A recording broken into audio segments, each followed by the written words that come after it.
Good morning, everyone.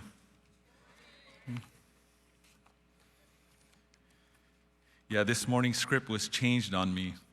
So, so I'm going to go back to the original. No, I just joking. By the way, I was able to remove that electronic buzzer from my suit last night. But wouldn't that be a great device for our museums? Could you imagine, say, like embedding them in the chairs of our board meeting rooms? So that during the next trustee meeting, we say, sorry, we cannot deaccession one of our 200 Remington paintings just to sell it to you. Right? Bzzz. Right? Anyway. We hope you are having a great meeting and that you enjoyed last night's opening party.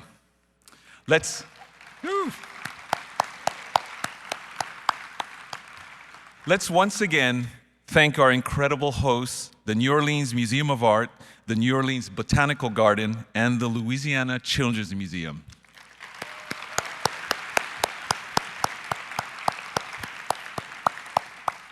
Awesome. Before we begin, we do have some late-breaking news. I wish there were some CNN graphics here, because then I'd channel James Earl Jones, right? This is AAM, the most trusted name in museums.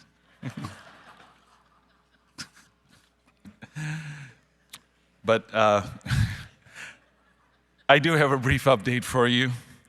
Due to a last-minute emergency, today's session will not be live captioned. We are recording the session and will post a video on our website along with closed captions as soon as we can. We thank you for your understanding and apologize for the inconvenience.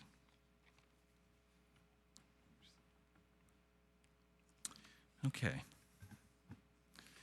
As AAM's unprecedented national initiative facing change gets underway in 5 cities across the U.S., I'd like to reflect on what I see as the biggest challenges, or the biggest challenge we face. That we are already enlightened, and it is other people who must change. Let me explain.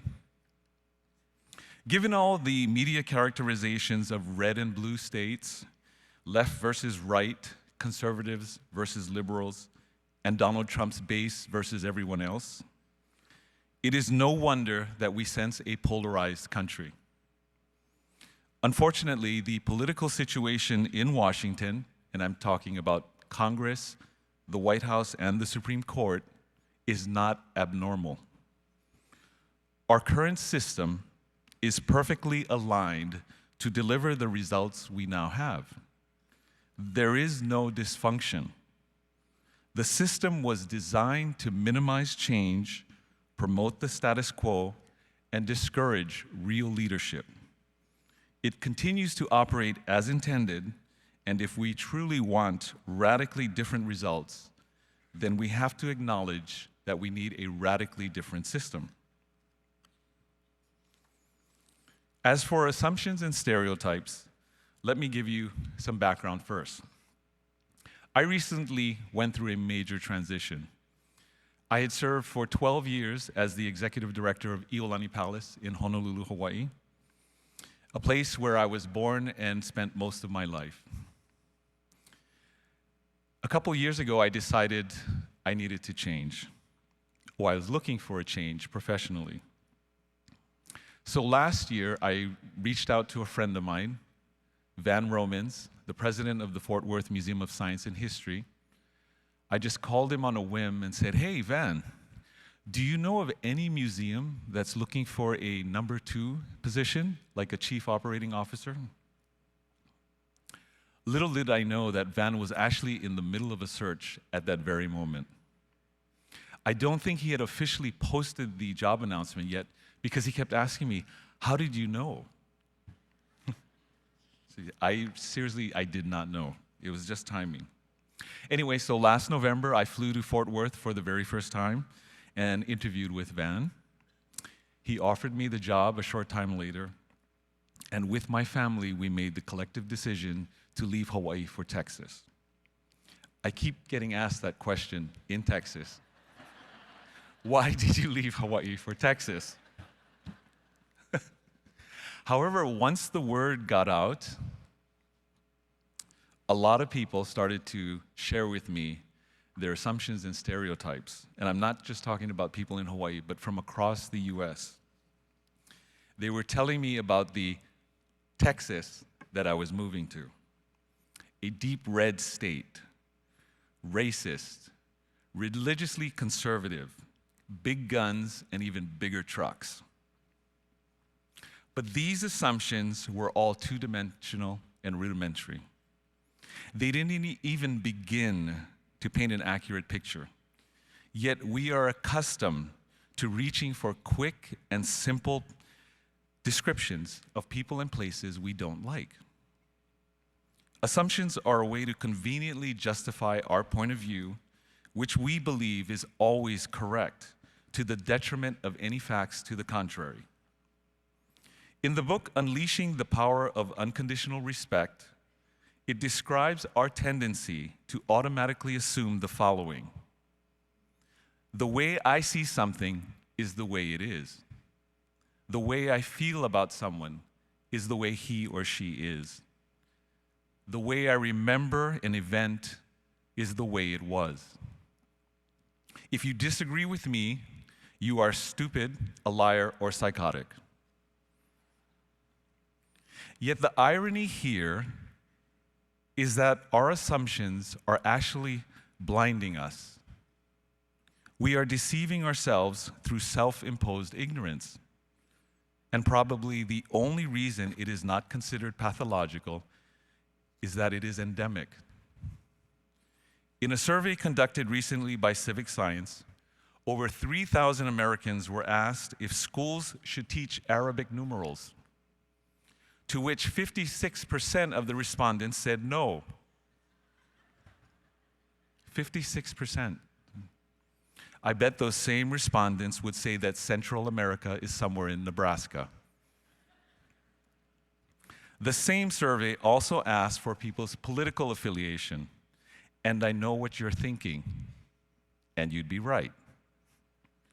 Of those who identified as Republican, 72% said Arabic numerals should not be taught in schools, whereas only 34% of Democrats said so. However, in another recent survey, people were asked whether science curriculum in schools should include the creation theory by Catholic priest George Lemaitre. 73% of Democrats said no. And in case you're wondering, George is the father of the Big Bang Theory, not the television show. Ignorance is apolitical, and so is bias. It is our interpersonal relationships we bring our own experiences and background to the table to inform how we see things. It is a mistake to assume that our way of seeing is the only way. To make things worse, add judgment to our assumptions, and you have a recipe for conflict. So let us take a step back and reflect on the following. The way I see something is one way of seeing. The way I feel about someone is the way I feel. The way I remember an event is my memory of that event. The Facing Change initiative, through the leadership of AAM and our allies, means the distribution of loss. What we care about is not necessarily what would motivate other people. We literally have to sell DEAI. Leadership is inherently subversive, and some people will attack us personally to divert from what we are doing. Others deeply entrenched in the current system will be passive-aggressive, cheering on our work and telling us how courageous we are, all the while secretly enticing us to walk off the cliff. From our own allies, those dedicated to DEAI day in and day out, they will say that we aren't doing enough, and by the way, we're taking way too long. What we must remember is that leadership is also also about disappointing our own people at a rate they can absorb. The process of change is iterative. It requires inordinate amounts of patience, and it is extremely inefficient. But we can all easily recognize when there is a lack of leadership. Aside from the leadership aspect of this kind of work, DEAI will also challenge us to be self-aware. We cannot invite others to change if we ourselves refuse to acknowledge our own contribution to this conflict. What I'm speaking about here is selective empathy. We feel outrage and often move to action when a person we identify with is harmed, either because they look like us, share similar views, or we judge them to be worthy of our empathy. Yet we do not feel the same when something awful happens to people who share the opposite viewpoint, people with whom we are unable to identify because we have judged them as less than. When people marching on the streets in support of civil rights are suddenly attacked, we empathize, we mobilize. When neo-Nazis marching in those same streets in support of white supremacy are suddenly attacked, we watch. Some of us will say they incited the violence, but what we really mean is they deserved it. Some of us will be indifferent, but there will be little to no empathy. Donald Trump was wrong to say that there were fine people on both sides in Charlottesville. The correct statement would have been, there were people on both sides, human beings. So here is the crux of the issue. Indeed, I would venture to say that the ultimate success of DEAI rests on this. Imagine now just one person in that neo-Nazi march chanting hateful rhetoric, and that one person gets hit in the face with a brick thrown by a counter-protester. Stunned, with a bloodied face, do we really think that all of a sudden that neo-Nazi will say, gee, I should really rethink my viewpoint. Maybe I shouldn't be hating on minorities. You know, immigrants are good for the country. What an epiphany to be hit by that brick. Thank you. I can guarantee you that's not going to happen. In doing this work on DEAI, we cannot launch verbal bricks at those who oppose us. We cannot even think in that way because we are only going to contribute to more conflict. We must remember that we cannot change other people. Our actions, words, and thoughts must exemplify our goals. We must remain open to those who disagree with us and continually invite them to consider what we are trying to accomplish, all without hate, without fear, without judgment. To expand on Michelle Obama's often repeated line, when they go low, we go high, I would propose to you that we stay high without hubris, kneel down, and our hands always extended to lift them up when they are ready.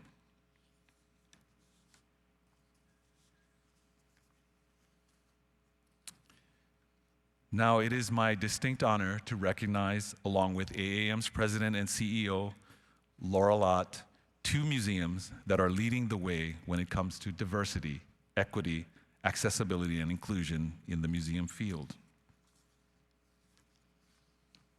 Now in its third year, AAM's DEAI Awards program celebrates shining examples of leadership and excellence by institutions, programs, and individuals. The first of these awards this year goes to the New York Historical Society, which we recognize for its Citizenship Project, a program that helps green card holders study for the naturalization exam using the museum's rich collections as the context for history education. This inspirational program is catalyzing positive change during a time when issues related to immigration are at the center of our national discourse. Just last year, it was profiled in the documentary film Out of Many, One.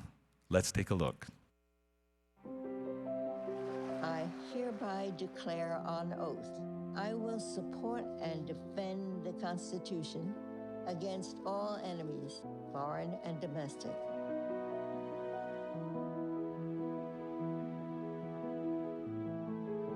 但我觉得我就是最大的幸福，我觉得我能来到美国，能够变成一个美国公民，我觉得是最大的幸福。I came here to United States in 2012. I was suffering persecution from the Venezuelan government. La ciudadanía es importante por toda la inseguridad que se está viviendo en estos momentos. Mi jefe me dijo, bueno, hay que ir a la limpieza de los edificios. Cuando llegué allá, wow. Para ser ciudadano se necesita querer este país y lo queremos.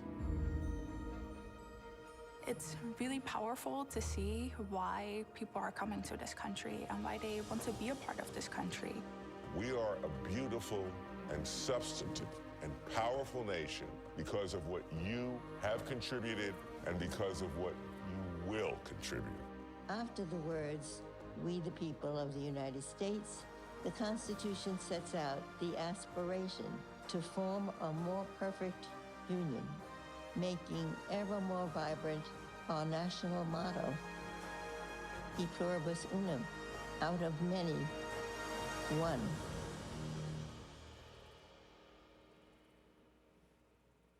Please join me in welcoming to the stage Jennifer Shantz and Samantha Rikers to accept the award on behalf of the New York Historical Society.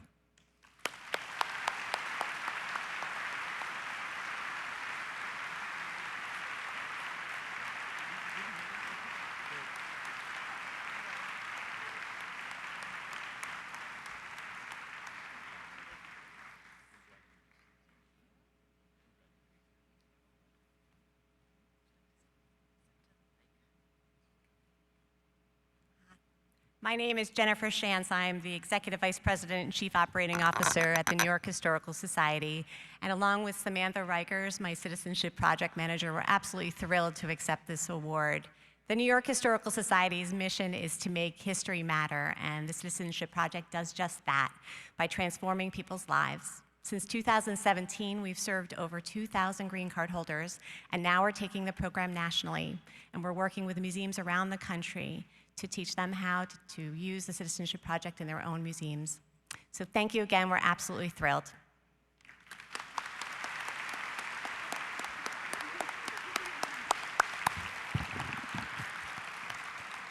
Congratulations again to the New York Historical Society.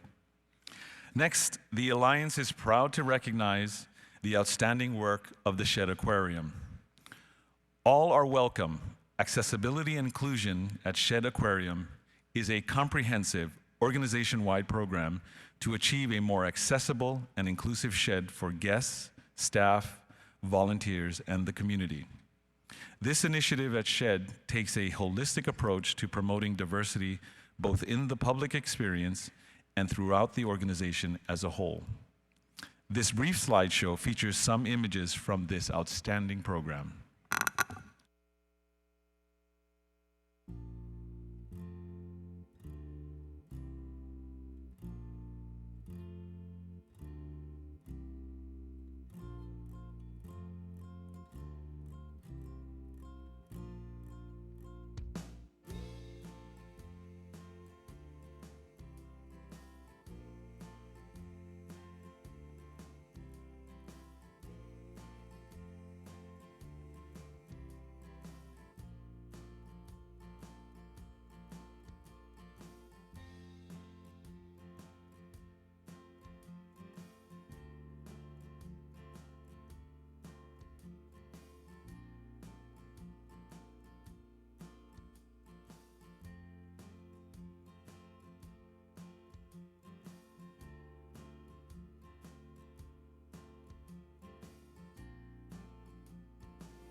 Here to accept the award is Chris Nesbitt of the Shedd Aquarium. Congratulations.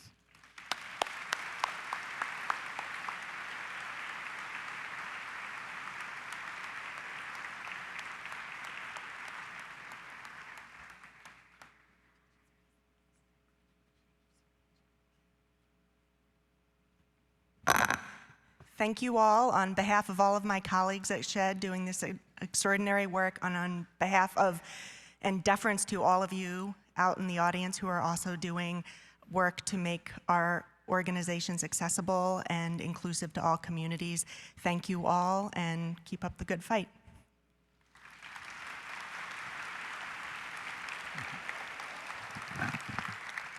Congratulations again to the Shed Aquarium.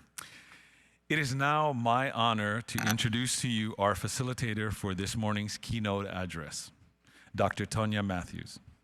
Dr. Matthews is a national thought leader in museum engagement, free choice learning, and equity and inclusion in science, technology, engineering, and math.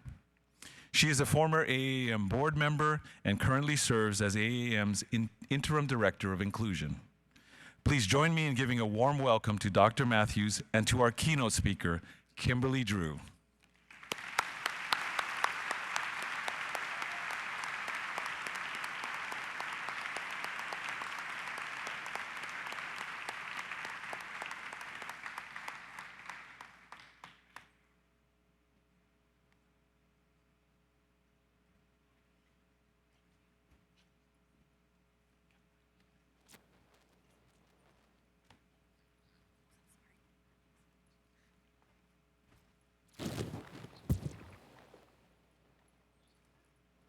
Hello. Oh my God. It's so early, you guys are awake.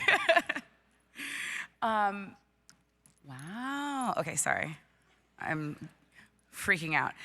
Thank you all so much for being here. I'd like to extend a huge note of gratitude, especially to Veronica, who helped coordinate my visit here, and to any person who set up any chair or any pamphlet, stacked any booklet, whatever. I really want to say first and foremost, thank you so much for that labor. It doesn't go unappreciated. So today I'm going to talk to you about my work, my life, this weird phase that I'm in. It's not my most concise moment in life, and so I hope that you guys will extend some grace to me as I talk through some of these things. So I first want to start this talk the way that I begin any talk, which is to pay homage to Carter G. Woodson, who is the founder of Negro History Week, which would become Black History Month. He said, if a race has no history, it has no worthwhile tradition. It becomes a negligible factor in the thought of the world, and it stands in danger of being exterminated. When I discovered this quote, it became such a motivating force for me. I liked the drama of it. I love the idea of thinking about how to fight not just erasure, but extermination, really. What does it mean to be in service of Black art and Black culture with that level of danger potentially on the other side if that work isn't being done? I discovered that quote around the time that I was interning. Oh yeah, hey. Feel free to tweet and stuff. We love phones. So I was an intern at the Studio Museum in Harlem, which is really where my story as an arts professional began. I grew up in Orange, New Jersey, which is just outside of Newark, New Jersey, and so I always kind of had proximity to an art world or an art center, thinking about Newark being the birthplace of the Black arts movement. I have members of my family who are very invested in art. My dad is here somewhere. He was a dad taking me to museums. But it was when I got to Studio Museum that I really began to see a possibility for myself as an intern, as a paid intern very specifically, within that institution. It gave me a glimmer of hope that perhaps the art world could be a space for me. When I was done with my internship at the Studio Museum, I wanted to continue to learn in the way that I'd been learning. I thought about the day that I discovered who Basquiat was and how I'd known who Warhol was in this image, but didn't know who the Black guy next to him was. And I thought, wow, there must be so many other Black guys I don't know, much less Black women or Black gender nonconforming people. And so when I got back to Smith College the semester after my internship, I immediately went to the internet like a true millennial. I was like 19 at the time, and thought there must be some sort of web resource that does the thing that the Studio Museum does, but is more dynamic than a website. I went researching and could not find a single thing that like fit my snobby ass design sense or my need for scholarship. And so I decided to start my own blog. I wonder if this, okay, it's kind of big. But basically I reached out to my friend Marcellus, who is an artist now based in Detroit, who really was such an integral figure in the beginning of my career because we started at Studio Museum at the same time. I reached out to him because I knew that if I was going to build something, that I wanted to do it in community. I've never been a person who thinks they can do it on their own. I'm an only child Leo, but I love working with other people. I play well in groups, I swear. And one of the things that I think is really important to note for anyone who's interested in starting something like the work that I've been doing is that when I started Black Contemporary Art, I knew probably 10 artists' names. And I built from there up into like 5,000 artists exist on the site right now. But it really started as a small idea and became something so much bigger.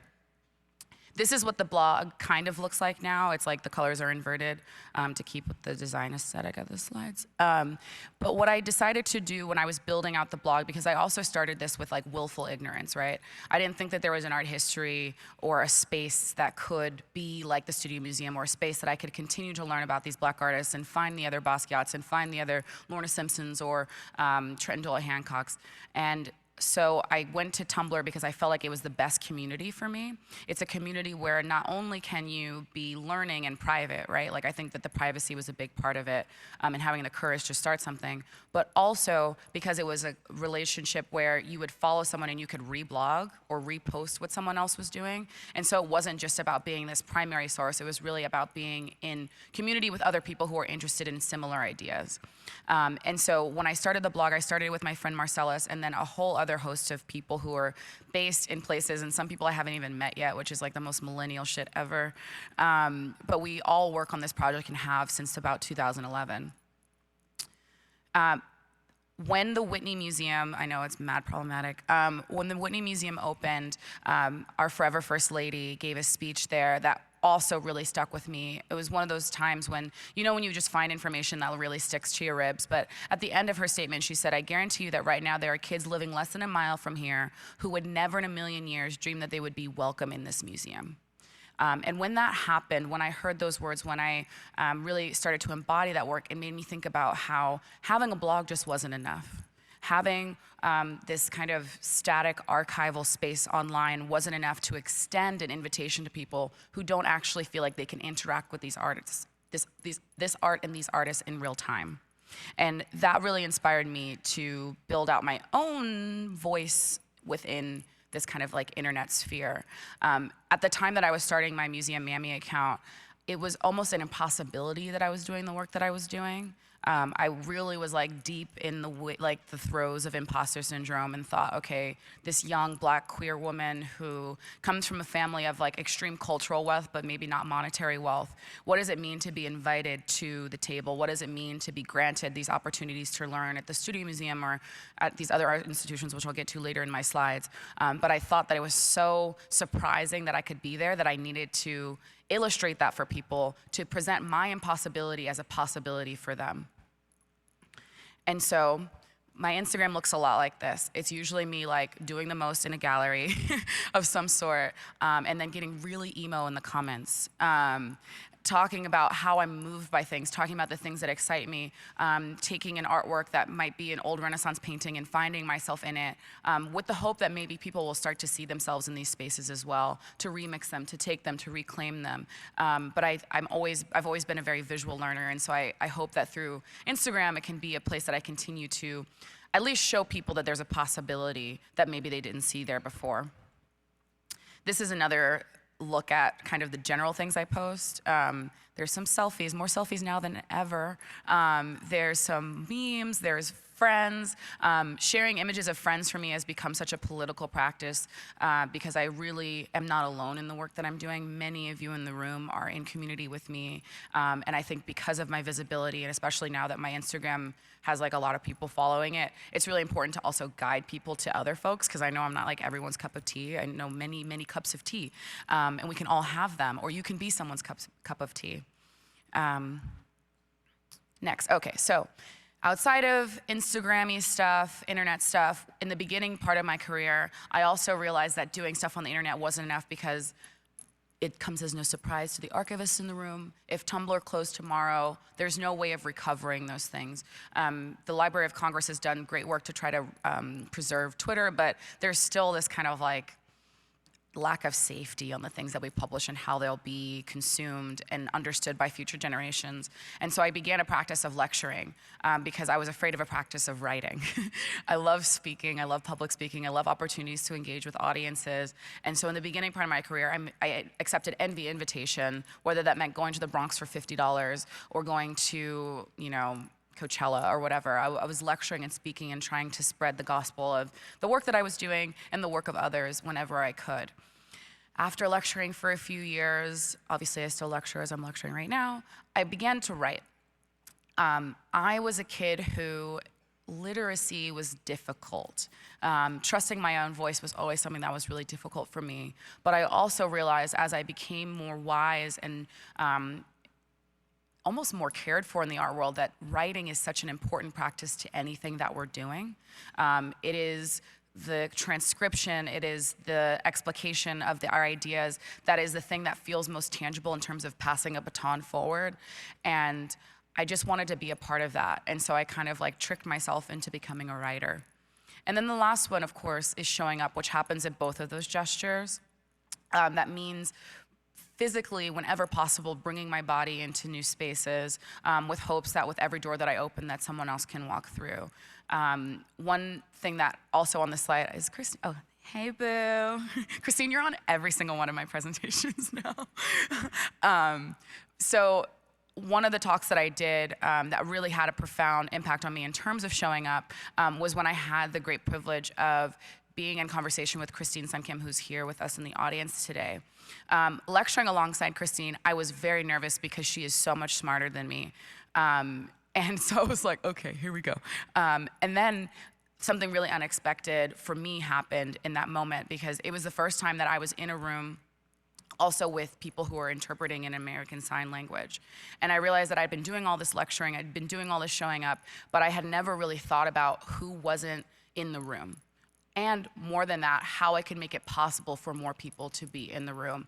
And so one thing that I always, in this phase especially of my life, I try to focus on is how to show up in a really slow way, how to show up thinking about capital A accessibility at every turn and every way that's possible. So this is the slide where I talk about my jobs. So my first job out of college was working at Creative Time, which was amazing because it was an institution that doesn't have brick and mortar space. And so for a social media baby, it was the perfect place to learn. We had to think about how to wayfind, how to direct, how to engage the archive, how to draw a big circle around all the programming that this organization was doing. And also it was led by Ann Pasternak, which was, I think, amazing for myself to be in my first job and as like a job, and have this continuation of strong female leadership in the way that I had had at the Studio Museum in Harlem. I returned to the Studio Museum in Harlem as like an adult person in 2013 to manage their social media, which was an exciting time.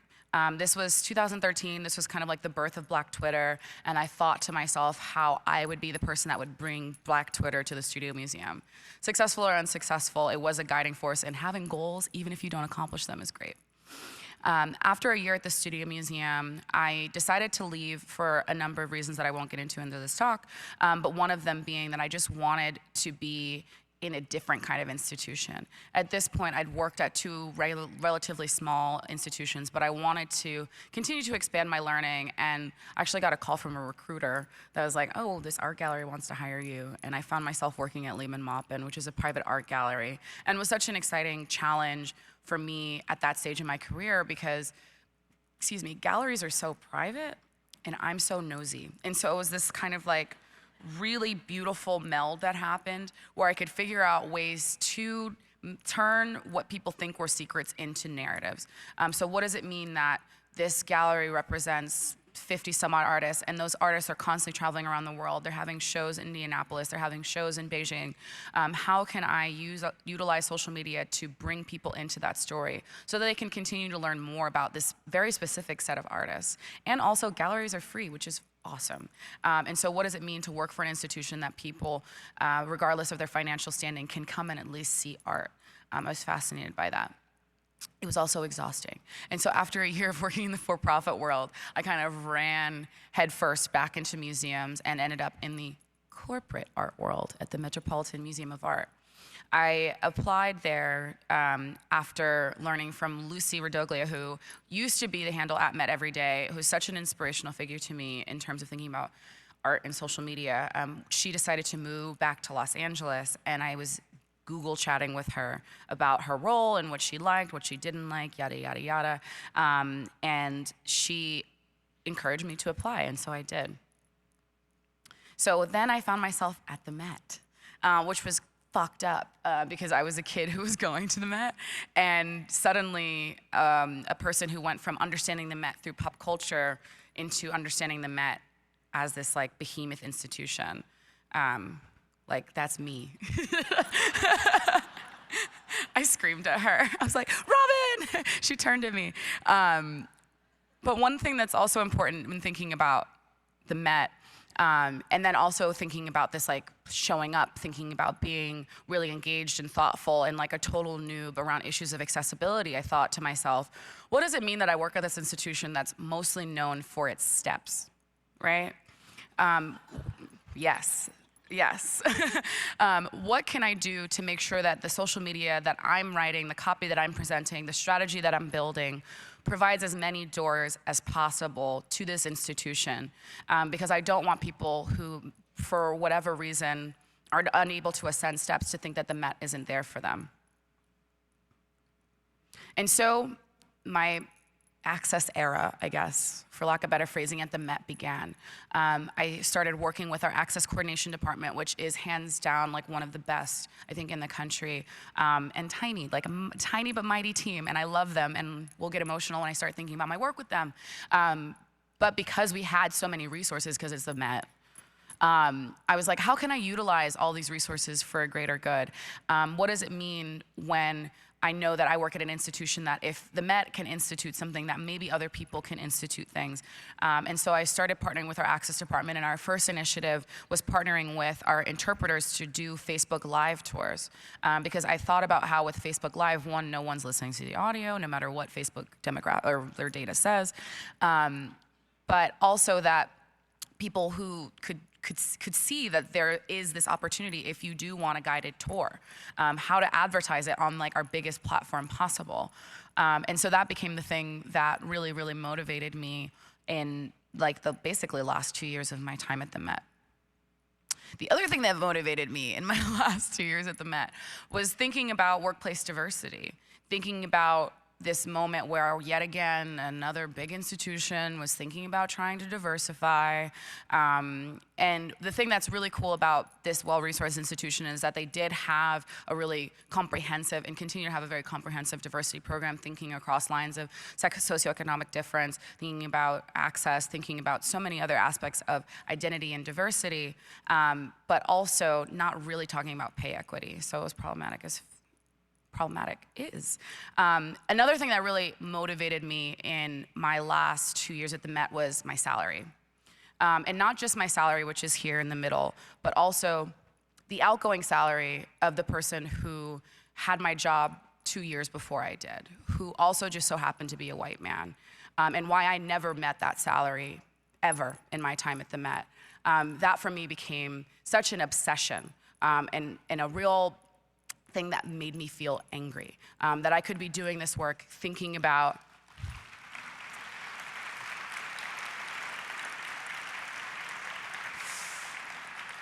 still very angry, that I could be doing this work to the best of my ability, showing up, showing out, but still there was just a very small margin that I, for whatever reason, was never worth.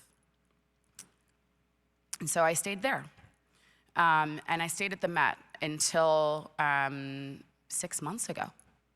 And when I left, I got obsessed with a new number, which is 6 million new followers in my time at the Met. In the 3 years that I was there, I was able to grow that audience. And that's the number that I stick with.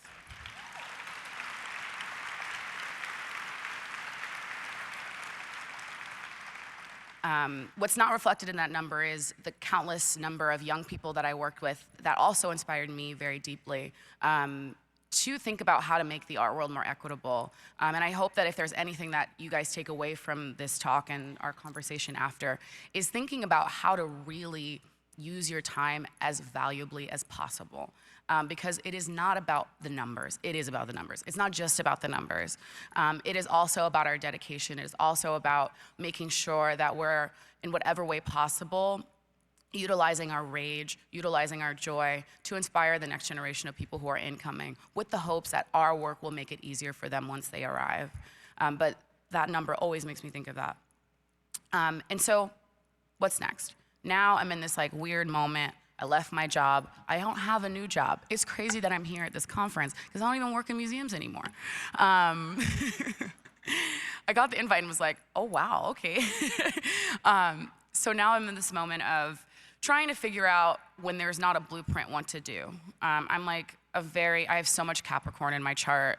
I am like your super stereotypical type A woman, but I'm in this moment of kind of like freestyle, and that I'm writing, I'm doing a lot of other stuff, but one thing that's become a guiding principle for me, a project that I'd like to talk to you all about very briefly, is a book that I'm working on called The Black Futures Project. The Black Futures Project, I'm co-editing with Jenna, who's in this beautiful portrait with me. Obama was still in the White House when we took this photo.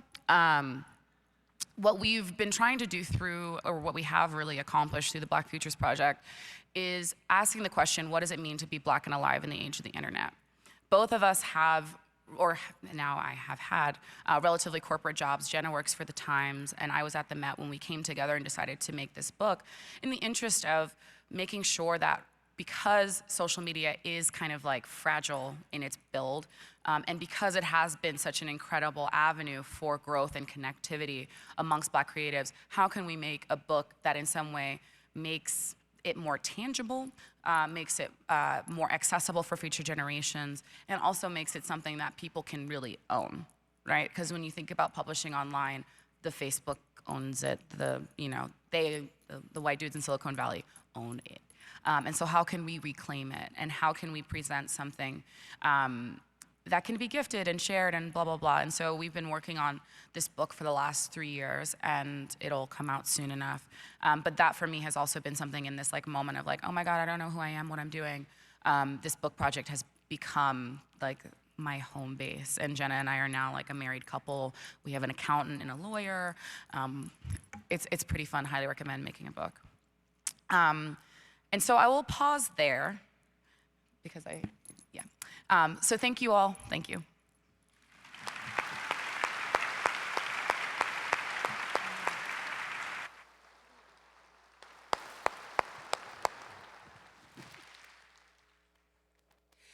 Thank you so much, Kimberly. They are so gonna regret they only gave us 30 minutes. We have a lot to talk about and a lot to unpack, and I want to kick off by stating the obvious, which is this is a two-generation conversation, and I think it is phenomenal to think about sort of the intersection of a Gen X African-American woman and a millennial African-American woman, both finding themselves both in transition. I'm finishing mine, she's beginning hers, woo. But part of what I want to suss out, there are a couple of things I want to talk to you about. So you mentioned sort of avoiding writing until the very last minute, and then taking it on as a critical part of your political transformative work. I have found the same thing. I'm an engineer, I'm in STEM. We don't have to write. And I found that I had to embrace that in order to be able to cross all the boundaries and the lines that I needed to cross.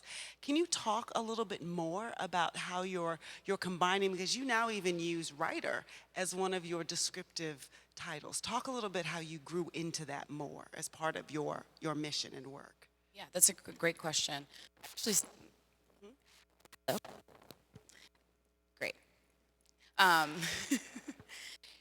When I was an undergraduate, I actually studied engineering, and I left the discipline because there was no writing, which is funny. But I was like, oh, I don't want to be a scientist that can't talk to people.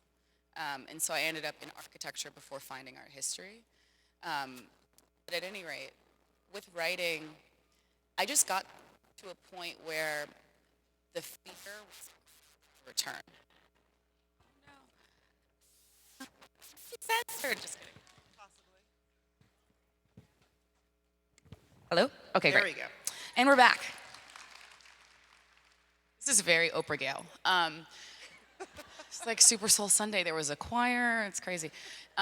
So what I was saying before was I studied engineering originally. I thought I wanted to be a doctor, and then I thought I wanted to be an engineer. Blah blah blah. Went through this whole thing, but realized that working in STEM in the way that I was on my campus didn't afford me opportunities for humanities. Didn't afford me opportunities for connection with people.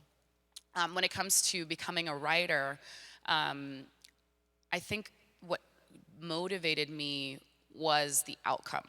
Like, I was afraid of it, but I realized that the gain from it was greater than the fear. And then more than that, I also had the incredible gift of excellent editors in my life. One of whom is like a Drag Race superstar, Ms. Cracker. I don't know if any of you guys watch Drag Race, but season 10, Ms. Cracker was my first editor ever and is an incredible writer aside from being a fantastic drag queen.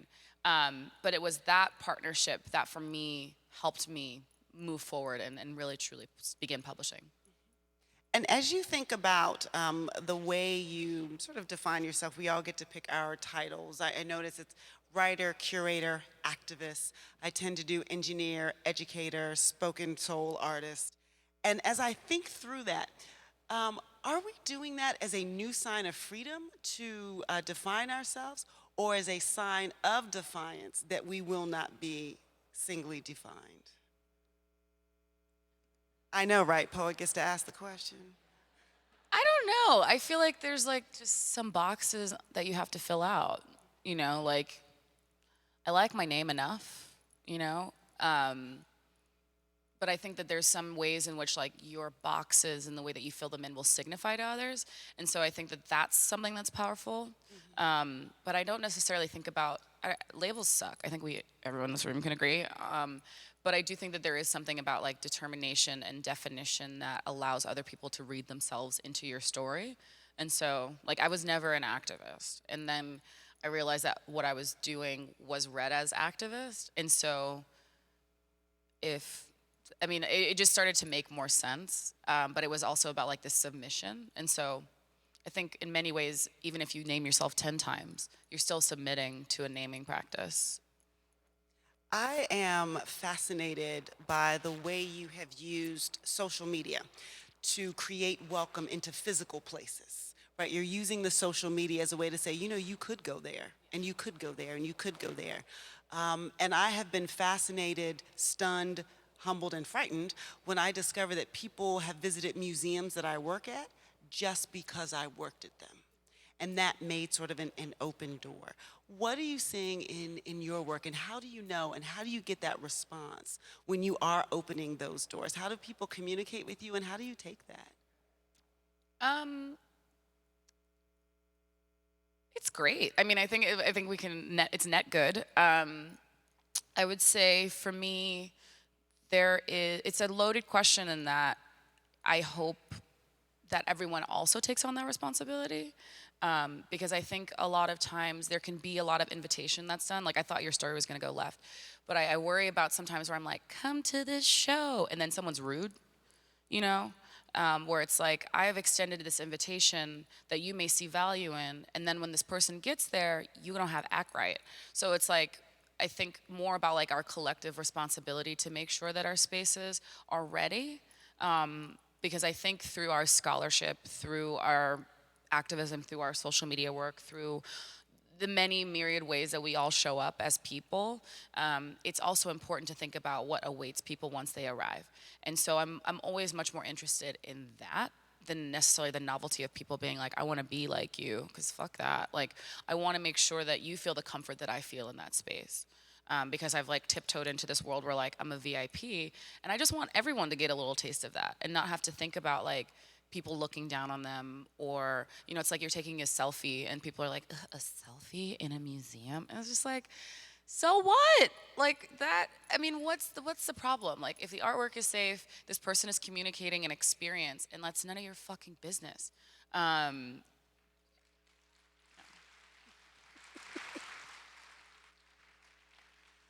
So I'm hearing, and you even talk specifically about it, a lot in your ethic, your life and your spirit ethic, really about you being an individual and owning that, and then really creating space where other people can also be individuals and be themselves. And I've seen you as a champion against barriers that don't affect you specifically. How did you grow into that space? Talk a little bit about your journey into becoming a universalist, for lack of a better term, when it comes to the capital A and accessibility and everything that goes with that. Yeah, I just got tired of being lonely. I really did, and it really, really radicalized and like solidified when I was at the Met, and I would sit in rooms where everyone was able-bodied and the majority of people were white, and I would take notes on who was in the room, and it was like this very like Adrian Piper like fantasy of delusion, but I was just keeping notes on who was in rooms and why and what we were discussing, and I just don't like being alone in that way. And I think for me as a person, I've always felt better when I have an opportunity to like engage and learn with people. Like, I'm not a person who wants to be in homogeneous spaces at all for any reason. I'm always intrigued and empowered in spaces where I feel like there's many different narratives in the room. I think it's partially because there's always an opportunity to learn, but there's also an opportunity to be quiet too. Because I think when you're the only person who is representing or assuming to represent a particular identity, you have to be so much louder, right? And so how can we like create a better like orchestra, symphony, cacophony of sounds, so that it's not just this like dull murmur and then you're like rolling through like a band, because it's a lot of work. I think that's sort of an amazing approach to it. And I know you're still early in your journey, but what are your favorite tactics and skills for helping other people get on board with that, in that space, as you bring all brand new kinds of folks into the space? What have been your tactics of helping other folks who don't have your natural curiosity and nosiness of welcoming? I love a phone call. I called people up at the Met after meetings, whether they said something inappropriate to me or about a community. I love a bullet-pointed email. I love sending resource guides. I'm the queen of the PDF. But yeah, I've, for better or worse, tried my best to make sure that people knew when they were airing. And also in moments when like I know that I was potentially airing, right? So trying to teach people through my questions about how to show up and in what ways. Because even showing up as a able-bodied person, as an advocate for accessibility, I know I have a lot to learn.